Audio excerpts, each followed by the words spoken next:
বন্ধু মানে শুধু হাসি নয়, সময় মতো পাশে দাঁড়ানো একটা বন্ধুত্ব। যতবার এই লেখাটি পড়েছি মুগ্ধ হয়েছি। বন্ধুত্ব এমনই হয় যে বন্ধু বিপদে আপদে মৃত্যুর দ্বার প্রান্তেও আপনাকে ভুলে যায় না। আর আপনি যখন মৃত্যুর দিকে এগিয়ে যাচ্ছেন তখনও সেই বন্ধু নিজের জীবনকে তুচ্ছ করে কারো কথা না শুনে ছুটে আসে শুধু আপনার জন্য। এমনই এক বাস্তব ঘটনা ঘটেছিল মাইলস্টোন স্কুল অ্যান্ড কলেজে।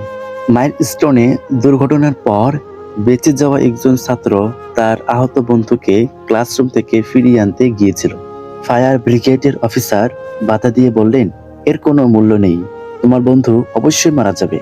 কিন্তু ছাত্রটি তখনও গিয়ে তার বন্ধুকে একাই ফিরিয়ে আনলো।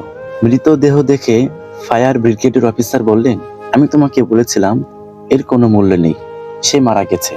ছাত্রটি উত্তর দেয়, না স্যার, এটা সত্যি মূল্যবান ছিল। যখন আমি তার কাছে গেলাম সে তখনও জীবিত ছিল।